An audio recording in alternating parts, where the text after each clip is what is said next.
Honourable Member for Niagara West Glanbrook. Thank you, Madam Speaker, for the opportunity.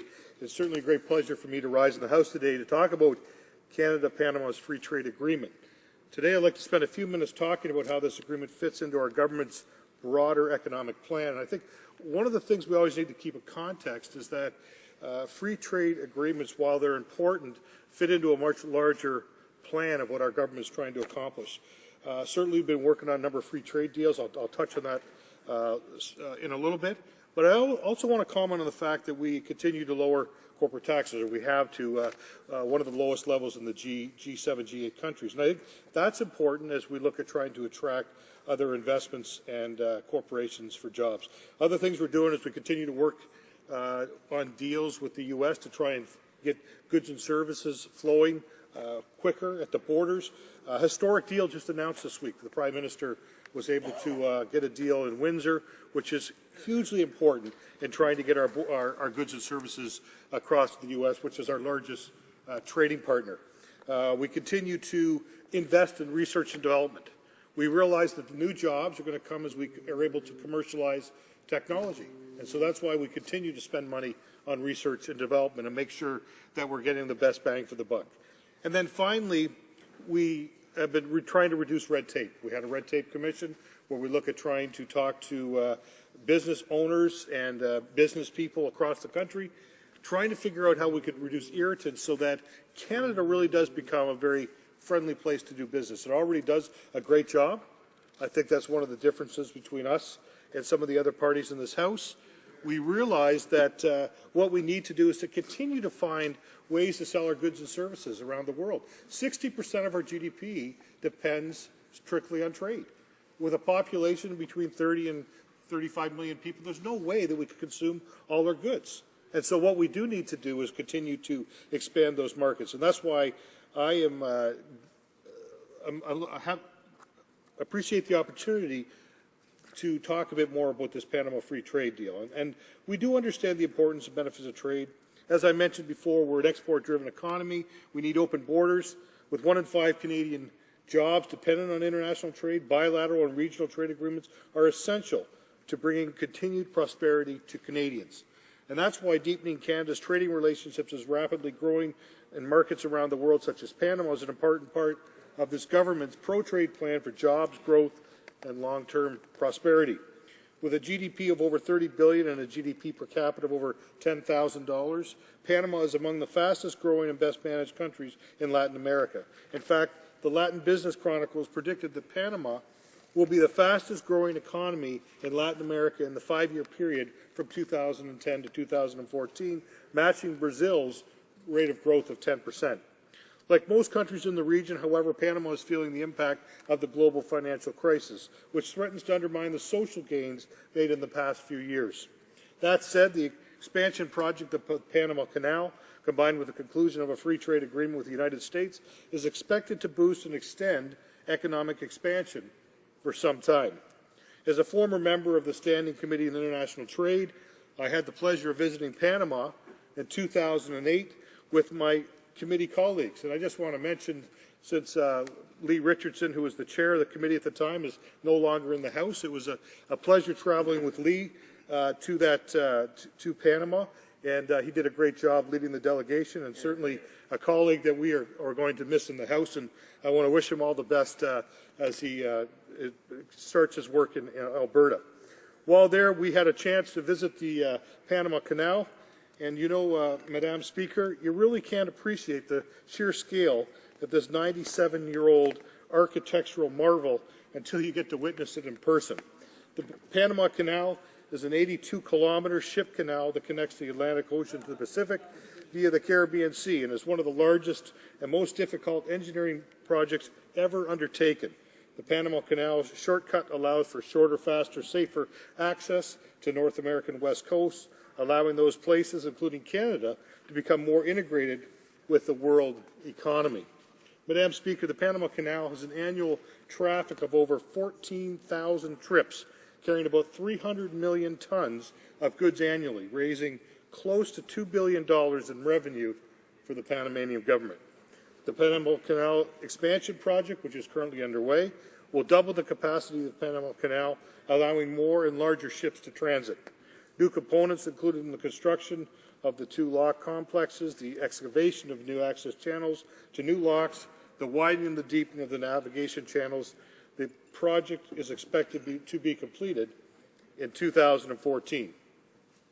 Interestingly, Madam Speaker, this expansion was approved in 2007 by Panama's Cabinet and National Assembly with a national referendum in which 77% of Panamanians voted to support this project. The Panama Canal Authority estimates the cost of the construction of the third set of locks at approximately $5.25 billion, and the estimate include design, administrative construction, testing. As most projects of this scale, there were certainly opportunities based on this project and uncertain projections about maritime trade all over the world and the economy that this project could cost more than the $5.25 billion price tag. Again, Madam Speaker, according to the Panama Canal Authority, the third set of locks is financially profitable and will produce a 12% internal rate of return, which will indeed help continue to not only finance the project, but also have it as a cash flow for their country as they move forward. Madam Speaker, recent challenges in concluding the World Trade Organization Doha Round regional and bilateral trade agreements has taken on increased significance. Our government recognizes that there are a growing number of countries where Canadian companies are at a competitive disadvantage because their competitors have preferential market access under some form of preferential trade agreement. Canada cannot afford to sit on the sidelines while other countries can vigorously pursue trade deals to secure better market access for their products and services. That is why, Madam Speaker, our government is in the midst of the most ambitious pursuit of new and expanded trade and investment agreements in Canadian history. The Canadian-Panama Free Trade Agreement is yet another step this government is taking to help Canadians compete and succeed in a global economy. It supports the global commerce strategy, which will ensure that Canada maintains its current economic strength and prosperity in an increasing complex and competitive global economy. With 60% of our GDP dependent on trade, which I mentioned earlier, it is clear that jobs and communities across Canada depend on a business to do business with other countries. This government's pro-trade plan is an essential contributor to Canada's prosperity, productivity, and growth. Madam Speaker, by improving access to foreign markets for Canadian businesses, we are supporting domestic economic growth and creating new opportunities for Canadian workers. Canada's exporters, investors, and service providers are calling for these opportunities. Business owners and entrepreneurs want access to global markets. Madam Speaker, this government is committed to expanding the various opportunities created by free trade agreements. And our track record speaks for itself. Since 2006, Canada has concluded new free trade deals with 9 countries: Colombia, Jordan, Peru, the European Trade Association, member states of Iceland, Liechtenstein, Norway, and Switzerland, and most recently with Honduras and, of course, Panama. And we're negotiating many more, including the European Union. A deal with the European Union would represent the most significant Canadian trade initiative since the North American Free Trade Act and could potentially boost our bilateral trade with this important partner by 20%. It could also provide $12 billion annually to boost the Canadian economy, which is equivalent to a $1,000 increase to the average Canadian family income, or almost 80,000 new jobs. Canadian companies recognize the many benefits to workers and businesses that a Canada-EU trade deal will bring. We're also intensifying our focus on Asia. During the Prime Minister's visit to China in February 2012, leaders announced that Canada and China were proceed to exploratory discussions on deepening trade and economic relations on the completion of the bilateral economic study. Also, just this past March, Madam Speaker, the Prime Minister announced and launched the negotiations towards a free trade agreement with Japan and the start of exploratory discussions with Thailand. And it was also announced this week about the possible participation in the Trans-Pacific Partnership negotiations. This free trade agreement will also better enable Canadian companies to participate in large projects. For all these reasons, the Canada-Panama Agreement is a good deal. The agreement will support more Canadian jobs by enhancing our ability to export more goods and services to this market, and this is why the implementation of a free trade agreement is a priority for this government. Madam Speaker, I ask all honourable members to support Bill C-24, the legislation to implement the Canada-Panama Free Trade Agreement and the Parallel Labour Cooperation and Environment Agreements. Questions and comments? L'honorable député d'Abitibi, Bay James, Nunavik. Thank you, Madam Speaker, and I appreciate the presentation made by my friend who also chairs the Foreign Affairs Committee. Always appreciate his interventions. Over and above the concerns that we have on this site regarding labor rights in Panama, environmental issues, indigenous issues, and indigenous rights, we have, Panama has refused to sign the Tax Information Exchange Agreement, so this is always very troubling for us. I'd like to hear my honourable friend what he has to say about that, and you know, these are issues that are troubling for us because of the money laundering that's happening in Panama. That's been confirmed by the U.S. Justice Department and others. So I'd like to hear my friend on that. The honourable member for Niagara West Glenbrook. Thank you, Madam Speaker, and I want to thank my honourable colleague for his question. He's a new member on the Foreign Affairs Committee. We appreciate his contributions. I think one of the things that we need to look at is that as we continue to look at deals, what we are trying to do is we are trying to find other markets for our goods and services. And so we'll continue to work on foreign investment protection agreements. We'll continue to work on tax treaties. We'll continue to work on all these things as we move forward. We believe that we need to find more areas for our country to serve and sell their goods, and this is what we'll continue to do. And comments, the honourable member for Sydney Victoria. Speaker, as I mentioned before in the House here, that I had a lot of experience in Panama, and I really think it's great that we're doing business with them.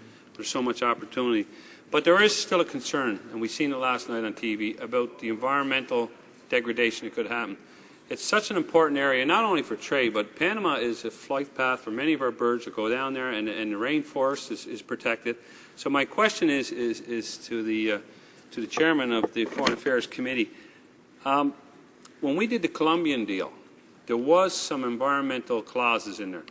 And my colleague, what was it called? Collateral agreement. A collateral agreement with the environmental collateral agreement with Colombia. I'd just like to know, is there any kind of environmental or collateral agreement there that could protect the land from the Panamanians' degradation from mining operations? Honourable member for Niagara West Glenbrook. Thank you, Madam Speaker, and once again to my colleague, thank you for your question. As we have with all agreements, we have side agreements for labour cooperation and agreements for the environment, and we'll continue as we move forward with these agreements to continually look at these things and make sure that they are included in our agreements. Questions and comments. The honourable member for Burlington. Last very brief question. I'll be very brief, Madam Speaker. I know that's a rarity for me. Madam Speaker, the member is from an area that has a tremendous amount of trade already, particularly through the Hamilton airport, through their cargo activity.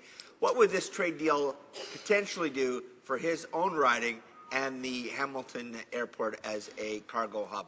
Thank you, Madam Speaker. Member for Niagara West has 30 seconds. 30 seconds. All right. Thank you, Madam Speaker. I think it's once again one of the areas that we think to have opportunity in Hamilton is through our Hamilton Airport, which is one of the busiest hubs in Canada right now for cargo and transport. And I think these are all the things that we need to continue to work on. I can't undermine how important the deal this week was with Detroit for a new bridge. So any avenues that we can do increase the flow of goods back and forth, whether it's through our airports or bridges, are all critical in order to help our businesses grow. Resuming debate.